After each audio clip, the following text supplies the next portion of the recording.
C'est qu'aujourd'hui, nous sommes contraints à deux grands défis. Il y a un défi sanitaire et un défi environnemental. Le défi sanitaire, ce sont les particules dans les villes, les NOx. Pour ça, on a mis en place ces ZFE, ces fameuses vignettes critères. Les vignettes critères, elles vont limiter les accès en fonction de les motorisations. Et on a, nous aussi, en tant que constructeurs, l'obligation de mettre sur la route des véhicules conformes à des normes. Il y a un autre défi, c'est le défi environnemental. C'est celui du CO2, des émissions de CO2. On peut le faire aussi en formant les conducteurs, on peut le faire aussi en massifiant les transports, en faisant en sorte que les transports ne soient pas des transports à vide au moins une partie du temps. On peut faire en sorte aussi d'utiliser le géofencing, enfin tout un tas d'outils qui existent. Et alors, ce que je voulais vous dire, pourquoi est-ce qu'on irait dans le gaz si on ne va pas dans le biogaz? Pourquoi est-ce qu'on irait dans l'hydrogène si on n'utilise pas l'hydrogène vert? Pourquoi est-ce qu'on irait dans l'électrique si on n'utilise pas de l'électricité verte?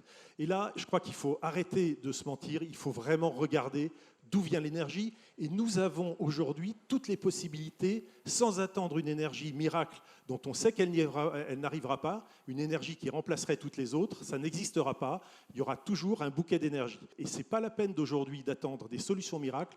On sait décarboner à 90%, 60, 90% dès maintenant. On est en train de vivre en ce moment une transition qui est très forte vers le camion électrique. Et puis après, on va avoir les augmenteurs d'autonomie. Voilà. Alors, ils sont de plusieurs ordres. Ils sont d'abord les bornes de recharge.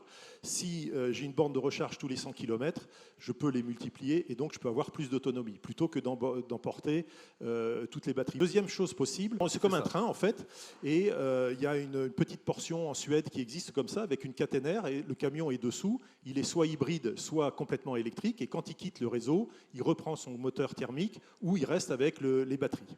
Et puis la troisième possibilité de ces range extenders, c'est le véhicule hydrogène. Aujourd'hui, pour nous, il n'est pas mûr. C'est-à-dire que ce qui est valable pour la voiture ou pour des petits véhicules n'est pas transposable.